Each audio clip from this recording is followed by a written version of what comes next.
देश में जनता महंगाई से त्रस्त हो चुकी है। तेल की कीमतों से लेकर रसोई गैस के दाम लगातार आसमान छू रहे हैं। इसे लेकर लोग लगातार गुहार लगा रहे हैं कि कुछ तो करो सरकार। इस बीच अब आरबीआई ने भी जनता की उम्मीदों पर पानी फेर दिया। देश के सबसे बड़े बैंक ने मौद्रिक नीति के ऐलान में उन्हें कोई राहत नहीं दी। इस तरह अब रेपो रेट 4% और रिवर्स रेपो रेट 3.35% पर बरकरार है। ये फैसला ईएमआई पर राहत का इंतजार कर रहे लोगों के लिए किसी बड़े झटके से कम नहीं है। The policy repo rate remains unchanged at 4% and the stance remains accommodative as long as necessary to revive and sustain growth on a durable basis and continue to mitigate the impact of COVID-19 on the economy while ensuring that inflation remains within the target going forward. वहीं banking दरों में कोई बदलाव न करने का ऐलान करते हुए आरबीआई गवर्नर शक्तिकांत दास ने कहा है कि देश में अभी भी निजी निवेश में तेजी लाने की जरूरत है।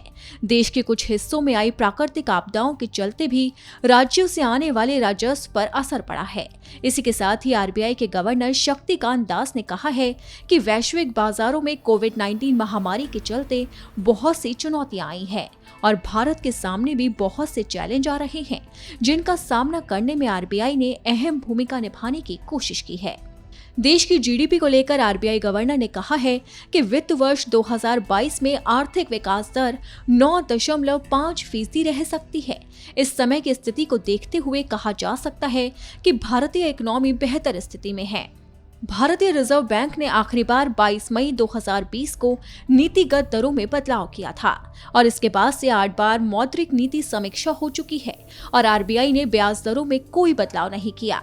इस साल की आखिरी एमपीसी की बैठक में आरबीआई के सामने कई तरह की चुनौतियों को पार करने के लिए कदम उठाने का दबाव है। जहां अर्थव्यवस्था में लिक्विडिटी बनाए रखने की जरूरत पर ध्यान देना होगा, वहीं महंगाई दरों में आ रहे उतार चढ़ाव को भी केंद्र में रखकर फैसले लेने की जरूरत है, जिसके तहत आज आरबीआई ने दरों को यथावत बनाए रखने का फैसला लिया है। आपको बता दें कि आरबीआई जिस रेट पर कमर्शियल बैंकों और दूसरे बैंकों को लोन देता है उसे रेपो रेट कहा जाता है।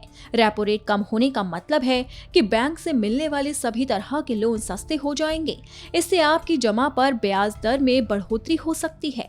बैंकों को उनकी ओर से आरबीआई में जमा धन पर जिस रेट पर ब्याज मिलता है उसे रिवर्स रेपो रेट कहते हैं। बैंकों के पास जो अतिरिक्त कैश होता है उसे रिजर्व बैंक के पास जमा किया जाता है। इस पर बैंकों को ब्याज भी मिलता है। लेकिन इस बार आरबीआई ने इन दरों में कोई भी बदलाव नहीं किया है, जिससे जनता की उम्मीदों पर पानी फिर गया।